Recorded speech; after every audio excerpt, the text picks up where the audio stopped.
저는 오늘 시편 102편 100편 1절에서 2절 말씀을 가지고요. 복음이 드러나는 예배라는 제목으로 말씀 나누도록 하겠습니다. 우리가 계속적으로 지난 오늘 포함해서 이제 3주 동안 계속적으로 예배에 대해서 우리 살펴봤는데요. 오늘로 이제 마무리 짓도록 하겠습니다. 미디어 평론가인 마샬 맥루한이라는 사람이 있는데, 이 사람의 이름은 우리가 기억하지 못한다 할지라도 이 사람의 이 주장, 말이 지금도 사실 회자되고 있습니다. 미디어가 메시지다라는 이 말, 여러분들 한 번쯤은 들어보셨을 거예요. 미디어는 이제 TV, 라디오, 또 SNS 이런 것들을 의미하죠. 요즘에는 이것을 이제 미디어 플랫폼이라고 따로 부르기도 합니다.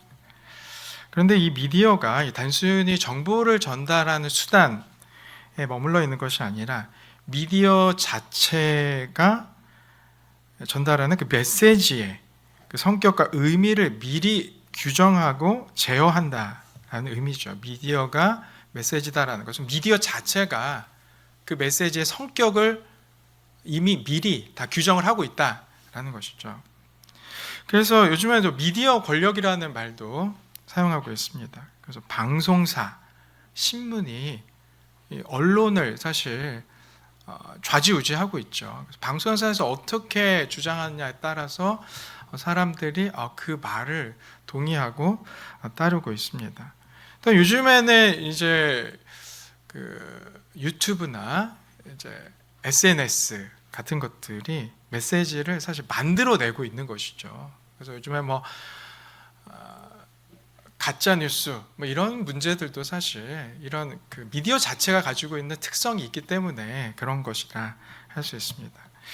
비슷한 의미로 브라이언 채플이라는 유명한 신학자 분이 계시는데요.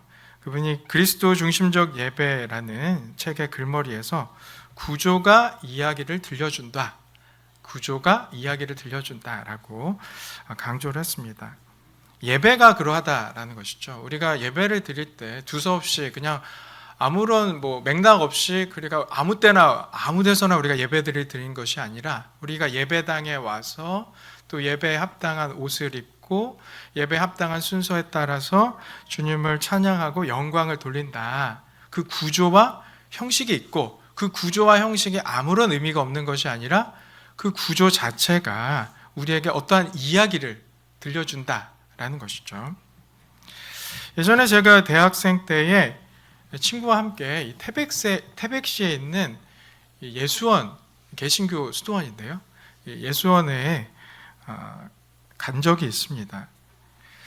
그곳에서 사실 이게 성공의 기반인 이제 수도원이기 때문에 상당히 모든 것들이 좀 낯설고 새로웠는데요. 특별히 예배 드리는 게 아주 독특했습니다. 그래서 예배 인도자가 없습니다. 그리고 또 설교자도 없고요. 또 예배 형식 자체가 사실 부재했습니다. 그래서 이렇게 밤에 한밤중에 이렇게 모여서 한 100여 명의 사람들이 함께 모여서 누군가가 기도를 하면 함께 기도하고 누군가가 찬송을 시작하면 함께 찬송을 하고 누군가가 설교를 하면 그 설교를 듣고 이렇게 예배가 계속 진행이 되더라고요. 그렇게 예배가 9시부터 시작을 해서 한 사람이 남을 때까지 가는 건 자유입니다. 예배를 드리다가 너무 피곤하다 이제 가야 되겠다고 가는 건 자유니까요. 9시에 모여서 예배를 드리다가 한 사람이 남을 때까지 새벽 3시부터 3시, 4시까지 계속 예배를 드립니다. 이런 예배가 젊은이들 사이에서는 기존의 이 목회자 중심의 틀에 박힌 예배를 벗어나서 일종의 해방감, 또 자유함을 느낄 수 있게 해주어서 사실 이런 예배가 한동안 인기를 끈 적이 있습니다. 하지만 이런 예배를 과연 예배라고 할 수 있을까요? 우리가 이게 드려지고 있는 이 구조와 형식에 맞추어진, 어찌 보면 좀 부정적으로 틀에 박힌 예배를 드리는 것이 죽은 예배입니까? 구조와 형식은 아무런 상관이 없는 껍데기에 불가능한 것인가요? 사실 예수원의 예배 형식은 이 분파주의자들로 분류되고 있는데요. 이 영국의 퀘이커 교도들의 예배 방식을 변형해서 받아들인 겁니다. 그들은 지금도 예배의 시작과 또 예배 순서와 예배 끝맺음을 인도하시는 성령님께 온전히 맡겨드리는 거예요. 그래서 335 모여가지고 누가 기도를 하고 누가 찬송을 하고 누가 설교를 하고 뭐 이렇게 이제 한다는 것이죠. 이것이 순서도 만들지 말고 인도자도 만들지 않음으로써 온전히 성령님께 맡겨드리는 것이다. 인간의 이성과 판단으로 재단하지 않고 하나님께서 자유롭게 움직이시도록, 자유롭게 행하시도록 맡겨드리는 것이다 라는 것이죠. 그래서 성령 하나님께서 예배자들에게 찬양하는 마음을 주시면은 찬양을 하고, 기도하는 마음을 주시면은 기도를 하고, 그렇게 순서를 따르는 겁니다. 그러면 이게 어떻게 되냐면, 사실 이번 주에 성령님께서 역사를 안 하시면은 찬송만 부르다가 10분 안에 예배가 다 끝날 수 있어요. 정말 좋겠죠. 근데 어느 때 성령님께서 강하게 역사하셔가지고 예배가 2시간, 3시간이 돼도 끝나지를 않습니다. 이 개혁교회는 전에도 제가 전주에도 말씀드렸다시피 천주교회의 이 미사가 구약 제사를 재현하는 것이기 때문에 이 미사를 거절하고 예배의 순서를 새롭게 정하였습니다. 우리가 드리는 예배는 예수 그리스도께서 단번 제사를 통해서 우리의 죄를 사하셨기 때문에 이제 더 이상 우리가 제사를 드리지 않습니다. 제사를 드리면 우상 숭배를 하게 되는 것이죠. 그래서 우리가 제사를 드리지 않고 오늘 요한복음 4장 말씀과 같이 영과 진리로, 오직 영과 진리로 하나님 앞에, 성삼위 하나님 앞에 예배 드리는 것일 줄 믿습니다. 이 개혁교회는 퀘이커 교도들이나 혹은 신령주의자들처럼 예배의 순서를 무질서하게 내버려 두지 않고 그 순서를 정하고 온 교회가 함께 예배드리기를 정했습니다. 왜냐하면 제일 중요한 것은 하나님께서 질서의 하나님이시라는 거예요. 하나님께서 이 온 세상을 창조하실 때도 그냥 단번에 창조하셔도 됩니다. 전능하신 하나님께서 그냥 하루 만에 그냥 세상아 있어라 이렇게 하면은 다 만드실 수 있는 거예요. 그런데 일부러 하나님께서는 6일 동안 창조를 하셨다는 거죠. 순서를 정하셨다는 겁니다. 그 순서를 정하시면서 심히 좋았더라. 온 창조 세계를 보시면서 심히 좋았더라 라고 말씀을 하셨고요.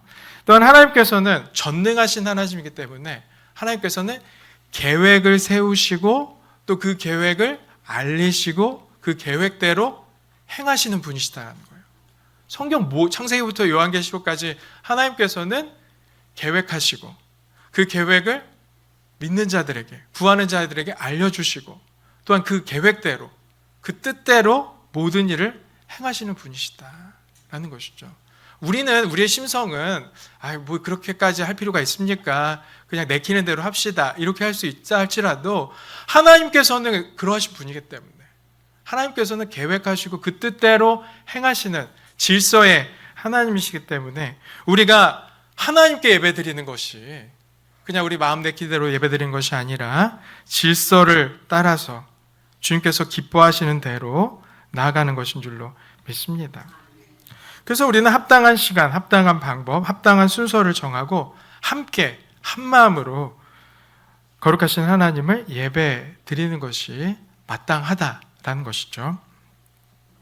제가 주보의 주일 말씀에 개혁교회의 예배 순서와 의미를 간략하게 기록을 했습니다. 예배는 하나님께서 말씀하시고 성도가 그 말씀에 합당하게 응답하는 것이다. 제가 계속적으로 말씀드리지 않았습니까? 3주에 걸쳐서 하나님께서 말씀하시고 성도는 그 하나님께서 말씀하심에 합당한 응답을 하는 것이다. 그것이 찬양이 될 수도 있고 기도가 될 수도 있고 순종함으로 나아가는 것이다 라고 말씀드렸습니다. 그래서 우리가 드리는 예배 역시, 그 순서 역시 이것을 따르고 있다라는 것이죠. 먼저 우리가 이제 예배를, 여러분들 우리가 지금 예배 드리는 것을 곰곰이 한번 생각해 보시면, 예배를 시작할 때 인도자가 예배로의 부르심에 관한 이 말씀을 읽습니다. 오늘도 하나님의 영이시니 예배하는 자가 영과 진리로 예배할지니라 라는 말씀을 먼저 여러분들에게 말씀을 드렸죠. 이것이 하나님의 말씀하심이고요. 이어서 뭡니까? 그 말씀을 가지고 이 예배를 받아주시도록 제가 기원을 했습니다. 기도를 드렸습니다. 이것이 백성의 응답함이라고 할 수 있습니다. 그리고 오늘 제가 이 글에는 제가 마음대로 한 것이 아니라 책을 인용을 했는데요. 율법을 낭독하고 죄를 고백하고 회중의 죄를 고백하고 사죄의 확신, 이 부분들이 있는데 저희 교회는 이것을 하지 않고 있습니다. 대부분의 교회가 이걸 하는 교회도 있고 하지 않는 교회도 있다라는 거 여러분들 기억해 주시고요. 그리고 장로님 또 안수 집사님이 나오셔서 기도를 하시죠. 이것이 대표 기도가 아닙니다. 우리가 이제 흔히 생각해서 대표로 나와서 기도한다 이렇게 할 수 있는데 그건 정확하지는 않고요. 이것을 도고 혹은 목회 기도라고 합니다. 이것은 무엇이냐면 하나님께서 우리의 죄를 사하시고 우리에게 복을 주신다고 말씀하셨기 때문에 우리가 그것에 대해서 응답함으로 나아가는 거예요. 그래서 우리 교회의 상황과 우리 성도님들의 상황들을 하나님 앞에 아뢰는 것이죠. 하나님께서 복을 주신다고 하셨으니까, 하나님께서 우리를 지켜주신다고 말씀해 주셨으니까 우리가 이러한 문제와 상황 가운데 있습니다. 주님 그 뜻대로 이루어 주옵소서라고 교회의 리더들이, 그러니까 교회의 전반적인 상황들을 알고 있는 리더들이 나와서 뭡니까? 기도를 하는 거죠. 그때 성도님들은 그 기도를 그냥 저 장로님 참 기도 잘하신다, 은혜롭게 하신다, 뭐 이렇게 우리가 생각할 수도 있지만 그것보다는 뭡니까? 아멘으로 응답하는 것인 줄로 믿습니다. 화답을 하셔야 된다는 거예요. 우리 장로님 집사님께서 열심히 정말 간구해서 기도했는데 여러분들이 그 평가만 하고 있고 아멘 화답을 안 하면 여러분들은 그 기도에 참여를 하시지 않은 게 되는 겁니다. 또한 이 설교와 또는 이제 베풀어질 이 성찬은 은혜의 수단으로서 하나님께서 우리에게 말씀하시는 것입니다. 하나님께서 우리에게 복을 주시는 것이고 은혜를 주시는 것이고 우리에게 말씀을 하시는 것이죠. 그리고 성도는 찬양과 봉헌을 통해서 그 말씀에 응답을 하는 겁니다. 그래서 어느 교회는 헌금이 봉헌 시간이 설교보다 앞에 있어요. 그리고 우리 교회, 저희 교회는 어떻습니까? 설교보다 뒤에 있죠. 근데 이 말씀으로 따지면 사실 설교를 듣고 봉헌을 하는 게 맞는 순서인 겁니다. 하나님께서 우리에게 무엇인 말씀하신 것을 우리들이 듣고 그 말씀대로 감사합니다, 주님 찬양합니다 라고 우리가 봉헌을 하는 것인데, 이 봉헌 역시 그냥 단순히 내게 있는 돈을 하나님 앞에 드리는 것이 아니라 뭡니까? 우리의 몸을 드리고 우리의 마음을 드리고 우리의 정성을 드리는 것이다. 하나님의 말씀에 응답하는 것이다 라고 할 수가 있습니다. 그리고 축도는 하나님께서 우리에게 복된 말씀을 주심으로 세상 가운데 우리가 나아가는 것이에요. 우리가 하나님께서 우리에게 복된 말씀을 주시는 것이죠. 그리고 우리는 그 말씀을 가지고 뭡니까? 그 은혜를 가지고 세상으로 나아가서 우리가 순종함으로 살아가는 것인 줄로 믿습니다. 예배 순서는 아주 단순하고 아주 명확합니다. 하나님의 말씀하시고 우리는 그 말씀에 응답하고 찬양하고 확신을 하는 것이죠. 주님께서는 은혜를 내려주시고 우리는 그 은혜를 높이고 찬양하는 겁니다. 그런데 이 예배를 우리가 홀로 드리는 것이 아니라 교회가 함께 주님께 나아가서 동일한 말씀을 듣고 동일한 찬송을 하고 동일한 기도를 드림으로 존귀하신 하나님을 예배 드리는 것인 줄로 믿습니다. 그래서 우리는 지금 우리가 드리는 이 예배를 공예배라고 합니다. 그래서 퍼블릭 서비스라고 하는데요, 공예배라고 따로 불러서 우리가 공예배라고 합니다. 교회가 함께 예배를 드린다는 것이죠. 우리가 함께 하나님께 예배를 드린다는 겁니다. 그래서 공예배는 지금 우리가 드리는 이 주일 예배라고 할 수가 있습니다. 그래서 예전에는 이 주일 예배만 예배를 붙였습니다. 서비스 예배를 붙였어요. 주일 예배만 예배를 붙이고 주중에 드려지는 예배는 기도회, 모임이라고 했습니다. 그래서 수요 기도회, 금요 기도회, 새벽 기도회, 구역 모임 이렇게 사실 구분해서 정했는데요. 근데 이제 명칭을 이렇게 구분하다 보니까 성도님들이 예배의 중요성을 아세요. 그래서 예배는 반드시 참석해야 되는데 라는 부담감이 있는데 이 기도회, 모임은 어떻습니까? 이건 뭐 시간이 되는 사람은 뭐 참석해도 되고 뭐 안 되는 사람은 말아도 된다 이렇게 이제 생각을 하게 되는 거죠. 그래서 이게 차츰차츰 예배라는 이름이 붙여지기 시작했습니다. 그래서 수요 예배, 새벽 예배, 구역 예배 이렇게 이제 하게 되었다는 것이죠. 그래서 현재 대부분의 교회들은 주일 오전 예배, 주일 오후 예배 이렇게 정리가 된 듯 보입니다. 그런데 여러분들 이 명칭도 좀 약간의 문제가 있습니다.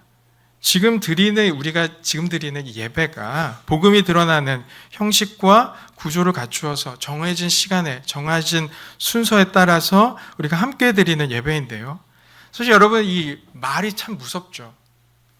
이 말은 여러분들 우리가 그 속뜻을 100% 다 이해하지 못해도 그 말 한마디 한 단어 가지고 뭡니까?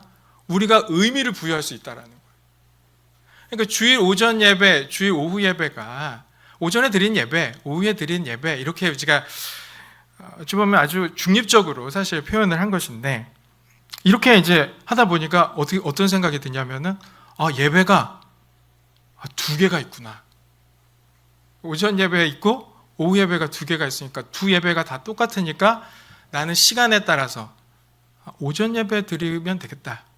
오후 예배 드리면 되겠다. 이렇게 생각을 하시는 거예요. 그러니까 좀 주일 오전에 좀 바쁘면 오후 예배 드리시고 오후에 바쁘면 오전 예배 드리시고 이렇게 이제 하게 된다는 거죠.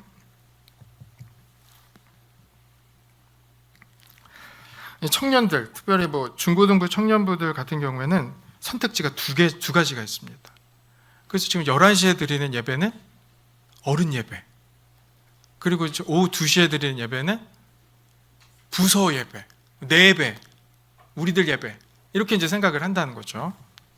그래서 다른 교회들은 젊은이 예배다 이렇게 얘기를 해서 젊은이들은 1시에 오세요, 2시에 오세요 이렇게 젊은이 예배 따로 드리고 이렇게 하게 되는데 성경적이지는 않습니다.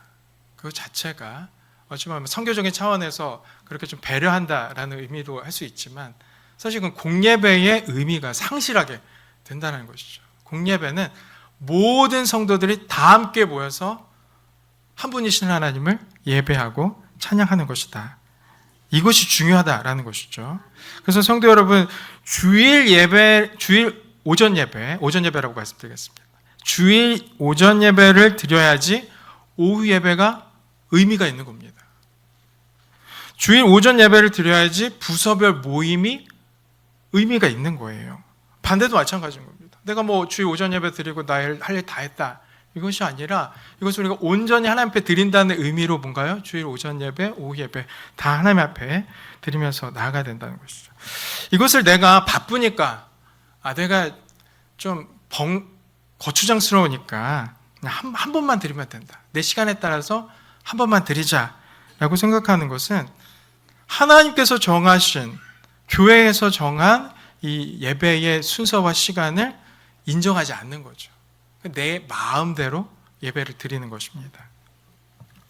그럼 여러분 오후 예배, 또 교육부서에서 드리는 예배, 또 주중 기도회, 또 구역 모임은 그런 의미가 없는 것인가? 그러면 이 공예배보다 부족한 것인가? 그렇지 않습니다. 모든 기도회, 모임 예배는 이 공예배, 지금 우리가 드리는 이 주의 예배를 제대로 드리기 위해서 우리가 준비하는 거예요. 우리가 모든 예배를 이 주일 예배, 지금 우리가 드리는 이 예배를 제대로 드려야 된다는 거예요. 제대로 드리기 위해서는 뭡니까? 우리가 예배를 배워야 된다는 겁니다. 그래서 우리 믿음의 선배들은 가정 예배도 드렸어요. 집에 모여서도 매일같이 예배를 드렸습니다. 그 예배가 뭐냐면은 이 주일 예배를 우리가 준비하는 거예요. 우리가 예배의 자세, 예배의 태도, 우리가 하나님을 어떻게 찬양하고 어떻게 말씀을 들어야 되는지를 배워야 된다는 것이죠. 그래서 예배의 순서를 좀 줄이고 말씀과 기도와 찬양을 좀 더 집중을 하는 겁니다. 다른 예배들은. 이것을 내가 시간을 정해서 내가 원하는 대로 예배를 드리는 것이라고 생각한다면 이것은 아직 어린 믿음이다. 연약한 신앙이다라고 말씀드릴 수 있습니다. 갈릴리 교회 성도 여러분, 여러분들이 우리가 드리는 예배는 어떠합니까? 정말 우리가 드리는 예배가, 여러분들이 드리는 예배가 살아있는 예배입니까? 아니면 죽어있는 예배입니까? 너무 형식에 얽매여 있어서, 내가 마음대로 못해서, 내가 기쁨을 표현할 수 없어서, 별로 예배가 살아있지 못한 것 같습니다. 그렇지 않다는 것이죠. 우리가 이 예배의 주인이 아니라 하나님께서 우리의 예배의 주인인 줄로 믿습니다. 그래서 하나님께서 그러하시기 때문에 우리가 하나님께 나아가서 하나님을 예배하고 거룩한 몸을 입고 옷을 입고 주님 앞에 나아가는 것이다라는 것이죠. 여러분, 이 교회 나오실 때 슬리퍼나 추리닝 입고 나오실 수 있습니다. 또 핸드폰을 손에서 놓지 못할 수도 있죠. 하나님의 말씀과 은혜에 집중하기보다는 이 시간 내가 사역이 너무 많아요. 해야 될 게 너무 많습니다. 그래서 말씀을 듣고 있다가도 내 생각은 저 멀리 다른 곳에 있을 수 있어요. 그때 끝나고 내가 뭘 해야 되지? 우리 집에서 무슨 일이 있는데 어떻게 해야 되지? 하나님의 말씀에 집중하고 하나님께서 나에게 무슨 말씀을 하시는가 이것을 우리가 바라봐야 되는데 우리들의 생각과 우리들의 시선은 다른 곳을 향해 있고 다른 사람을 향해 있을 수 있다는 것이죠.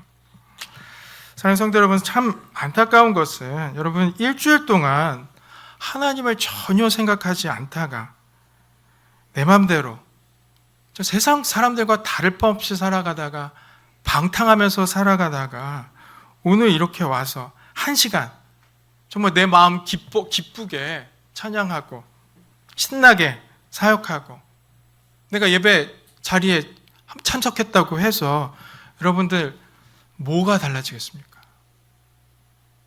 일주일이란 시간 가운데 1시간 지금 예배 드렸다고 해서 하나님께서 갑자기 막 복을 우리에게 다 싸지면서 주실까요? 난 내 마음대로 살고 있는데 1시간 예배 잘 드렸다, 예배 내가 정말 기쁨으로 드렸다고 해서 하나님께서 그렇게 우리를 변화시켜 주시고 우리에게 복을 허락하시겠습니까? 대부분의 성도님들이 자기 만족과 자기 기쁨으로 하나님 앞에 나아간다는 거예요. 하나님께서 원하시는 대로, 하나님께서 원하시는 마음대로 우리가 주님을 찬양하고 예배드리기보다는 내가 내키는 대로, 내가 좋은 대로, 내가 만족하는 대로 하나님을 예배하고 하나님을 찬양한다. 그 주일 예배는 이게 형식적인 것이니까 이건 잘 드리고 이후에 내가 해야 될 사역들, 이 사역들에 내가 힘써서 즐거움을 함께 나눠보자. 물론 그렇게 할 수도 있습니다. 그렇지만 그 예배는 하나님께서 받으시는 예배인가? 아니면 내가 만족하는 예배인가를 우리가 진단해 봐야 되는 줄로 믿습니다. 이 시간 하나님을 소망하고 나 자신을 살피고 은혜의 말씀 앞에 감복하여 말씀 앞에 나를 온전히 드리며 순종하는지 아니면 내 방식대로 적당히 찬송하고 적당히 봉헌하며 그만이다 라고 우리가 생각하는지 우리가 살펴봐야 될 줄로 믿습니다. 지금도 주님께서는 영과 진리로 오직 예수 그리스도를 소망하며 참되게 예배하는 자를 찾으신 줄로 믿습니다. 믿고 간구하는 여러분들에게 간절히 부탁드립니다. 기도하시겠습니다.